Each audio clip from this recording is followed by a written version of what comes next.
Ukaribu wa mwanamuziki Diamond Platnumz pamoja na Mario Totobadi ni ukaribu ambao umeweza kuibua maswali mengi sana, lakini pia ni ukaribu ambao umeweza kuwa na perception nyingi sana kwa mashabiki. Yani watu wamekuwa wakitoa tafsiri zao nyingi sana kuhusiana na ukaribu wa mwanamuziki Diamond Platnumz pamoja na Totobadi, yani Mario.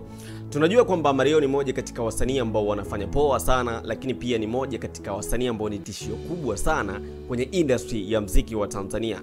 Yani miongoni mwa wasanii ambao wana hatari kubwa sana, kwa sababu mawe yake ambayo anaachia ni mawe ambayo yanaondoka vizuri kabisa, lakini inaonekana kuna competition fulani hivi ambayo mashabiki pia wanaweza kuitengeneza kwa wasanii mbalimbali wakiwa wanawalinganisha na Mario, kuona kwamba Mario inawezekana kuna step kubwa sana ambayo ameweza kuipiga katika industry ya muziki wa Bongo Flava. Kwenye career yake anaonekana kuna kitu fulani hivi special ambacho anakifanya. Sasa the way ambavyo kuna ukaribu kati ya mwanamuziki Diamond Platnumz pamoja na Mario, watu wengi wamekuwa wakiibuka na maswali mengi sana kuonesha kwamba inawezekana ikawa so sahihi sana Mario kuwa na ukaribu na Diamond Platnumz, kwa sababu Diamond Platnumz kuna zile perception ambazo watu wanazo ya kwamba ni moja katika wasanii ambao muda wote wanataka kuwa on top.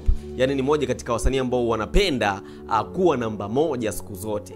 Sasa inapotokea kuna ile opponent au kuna msanii yoyote ambaye anaonyesha ile opposition fulani hivi au ile competition fulani hivi kwa mwanamuziki Diamond Platnumz, inaonekana kwamba ule ukaribu inawezekana ikawa ni hatari zaidi, ika-affect ile competition ambayo inaweza ikatokea kutokana na vile ambavyo mwanamuziki Mario amekuwa akifanya poa sana. Sasa watu wengi wamekuwa wakitarajia kwamba inawezekana kuna time itafika Mario akawa ni mshindani mkubwa sana wa mwanamuziki Diamond Platnumz, ambayo somehow inaonekana kama ni step nzuri, kwa sababu inaonekana ni maendeleo makubwa sana kwa msanii Mario ama Totobadi. Sasa baada tu ya msanii Mario kuonekana katika video ya Sasampa ya kwa Diamond Platnumz ambayo imeweza kutoka hivi karibuni, moja katika kazi ambazo mpaka sasa zinaonesha zimeweza kufika step kubwa sana, kwa sababu mpaka hapa ina masaa kadhaa tu. Sasa hii hapa inaonesha kabisa kwamba inaonekana Mario ana support sana zile kazi za Diamond Platnumz, anaonekana kuwepo sana katika shughuli za Diamond Platnumz, anaonekana ile kuwa bega kwa bega sana kwenye michongo ya mwanamuziki Diamond Platnumz. Lakini kwa upande mwingine Diamond Platnumz anaonekana ni mzito sana kutokea kwenye michongo kwake Mario ama Totobadi. Tumeweza kushuhudia michongo mingi sana ambayo imeweza kuleta sintofahamu kati ya msanii Mario pamoja na Diamond Platnumz, ambazo zimekuja kuibua attention moja kubwa sana, lakini baadaye zikapotea, lakini bado zilistick kwenye akili za watu kuonesha kwamba kitu fulani kilishawahi kutokea. Kama unakumbuka kuna time ambayo kuna zile scandal kwamba mwanamuziki Mario ilitakiwa kasainiwe WCB, lakini pia kuna ile perception nyingine ambayo ilikuja kutokea tena kwamba inawezekana Diamond Platnumz aliongea kitu ambacho sio sahihi, kufunguka kwamba Mario anatakiwa akasainiwe chini ya record label ya WCB. Huu mchongo ulikuwa vipi? Acha kwanza nikusogeze kwenye huu mchongo, then utakuja kuelewa vizuri ya kwamba kati ya msanii Mario pamoja na Diamond Platnumz kuna kitu gani hapa kati ambacho kimeweza kufichikana. Then perception zimekuwa ni nyingi sana kwa mashabiki, kwa sababu watu wanataka kujua ni kitu gani ambacho kinamfanya Mario anamshobokea sana Diamond Platnumz, kwa sababu somehow hii hapa imeonekana kama ni shobo fulani hivi, baada ya kuonekana kwamba wewe una support kazi za msanii Diamond Platnumz, lakini yeye kusupport zile kazi zako inakuwa ni ngumu sana. Sasa at the time ambapo Mario alikuwa anaibuka akiwa anafanya kazi zake nyingi sana, industry ikaanza kumtambua vizuri kabisa. Anaonekana kuna kazi nyingi sana kubwa ambazo ameweza kuzifanya that time, ikaonekana ya kwamba kuna ile kutamani fulani hivi kusainiwa chini ya record label ya WCB. Na Diamond Platnumz alikuja kufunguka kwenye interview akisema kwamba Mario alishawahi kuomba kusainiwa chini ya record label ya WCB.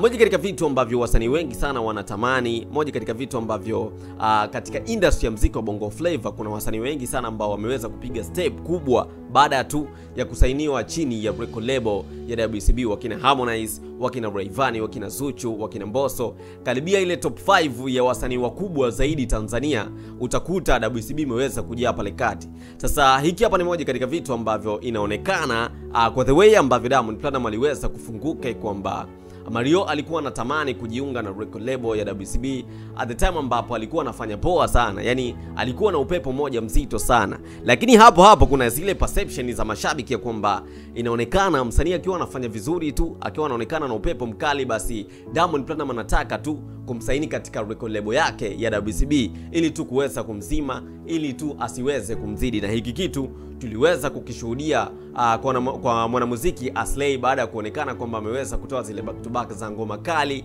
ambazo kila ngoma ilikuwa inaondoka vizuri kabisa, ikiwa na mapokezi makubwa. Sasa at that time ilishawahi kutokea zile skendo kwamba Diamond Platnumz anataka kumsaini Aslay kwenye record label ya WCB ili tu kuweza kuzima ule moto wake ili asiweze kumzidi, kwa sababu at that time Aslay alikuwa anatajwa sana kwenye midomo ya mashabiki kuliko hata the way ambavyo Diamond Platnumz anatajwa. Sasa hiki kitu pia kilikuja kuhusishanishwa kwa Mario. Sasa kitu ambacho kilikuja kustua watu zaidi ni pale ambapo Diamond Platnumz baada ya kufunguka vitu kama hivyo, hapo Mario alikuja kukanusha kwamba inawezekana Big aliteleza, kwa sababu hiko sio kitu ambacho kilikuwepo. Yani Mario hakuwa akitamani kusainiwa katika record label ya WCB, bali record label ya WCB ndio ambayo ilikuwa inatamani kumsaini Mario. Sasa hii hapa ilikuja kuleta sintofahamu fulani hivi kwa mashabiki kuona kwamba ni kitu gani ambacho kipo kiukweli zaidi. Inawezekana Diamond Platnumz ameweza kuwadanganya watu, ama inawezekana Mario ameweza kumkanusha Diamond Platnumz ili tu kuonesha kwamba ile brand yake ni kubwa, ya kwamba anataka zile upepo fulani hivi wa beef kati yake pamoja na Diamond Platnumz. Hii hapa ilileta perception nyingi sana, lakini at that time iliacha mtafaruku kati ya Diamond Platnumz pamoja na Mario. Ilionekana kuna kitu fulani hivi pale kati hakijakaa sawa baada ya pale, lakini kuna time ambayo alikuja kukaa fresh, then kila mmoja akawa na participate kwenye baadhi ya michongo mwenzake. Sasa baada ya time fulani hivi kufika, inaonekana Mario akawa anapiga sana kwenye shughuli za mwanamuziki Diamond Platnumz, lakini haikuwahi kuonekana Diamond Platnumz akiwa anatokea kwenye michongo ya mwanamuziki Mario Totobari. Kama unakumbuka kwenye ngoma ya Haha, moja katika kazi ambapo pale kati kulikuwa na mastaa zaidi ya 20. Yani walikuwepo pale ma TikTokers wakubwa, walikuwepo pale wasanii, lakini pia walikuwepo pale ma producers kama kina S2Keys na watu wengine ambao walikuwa ni maarufu kabisa. Sasa kwenye hii ngoma ilitarajiwa mwanamuziki Diamond Platnumz aweze kuonekana pale kati, lakini kitu kizito zaidi ni kwamba Diamond Platnumz hakuweza kuhusika, then ikaishia yeye kuonekana kwenye gazeti. Sasa kile kitendo cha Mario kumuonesha Diamond Platnumz kwenye gazeti, ilionekana kwamba hakuafford kuweza kumweka Diamond Platnumz in real kabisa, yani kumweka aweze kuhusika katika video yake ya Haha. Sasa hiki kitu kilileta maswali mengi sana kuonesha kwamba je, inawezekana Diamond Platnumz hakutaka kuhusika? Inawezekana Diamond Platnumz aliombwa akakataa?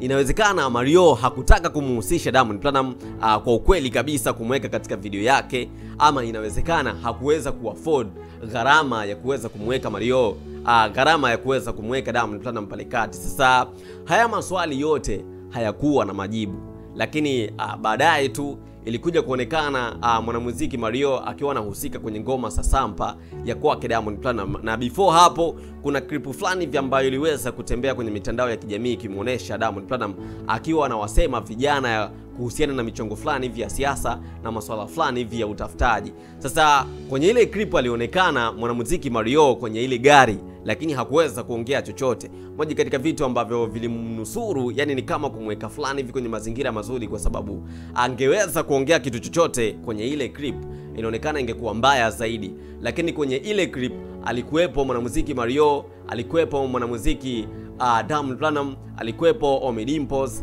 Sasa moja katika vitu ambavyo vilikuja kuzua taharuki kubwa sana. Sasa inaonekana kwamba kwenye matukio mengi sana ya Diamond Platnumz Mario anahusika. Na kama unakumbuka katika uzinduzi wa Wasafi Festival ya mwaka 2024 aliweza kuhusika pale mwanamuziki Mario kwenye tukio ama ile tamasha fulani hivi la uzinduzi wa Wasafi Festival. Moja katika vitu ambavyo vinaonesha kabisa kuna mazingira fulani hivi mazuri kati ya Diamond Platnumz pamoja na Mario, lakini ukija kwa upande wa Diamond Platnumz hakuna kitu chochote ambacho aliweza kukifanya kumsupport Mario. Sasa kwenye hii ngoma ya Sasampa watu wengi wamekuja na zile maswali mengi kuonesha kwamba ni kwa nini Mario anamshobokea sana mwanamuziki Diamond Platnumz, wakati Diamond Platnumz hana time yoyote na michongo yake. Sasa mimi nataka uniambie hapo, inawezekana ni kweli Diamond Platnumz hana support yoyote ambayo anaitoa kwa msanii Mario, ama inawezekana Mario kuna vitu fulani hivi ambavyo anafanyiwa na Diamond Platnumz then anaficha, hataki mashabiki wajue. Sasa anakuja kutuweka katika namna fulani hivi, hatuelewi ya kwamba ni kitu gani ambacho Diamond Platnumz anamfanyia Mario ama ni nini. Nipange hapo kwenye uwanja wa comment. Mimi naitwa G2 One Time, G2 One TZ official Genius, na hii hapa ni G2 Media.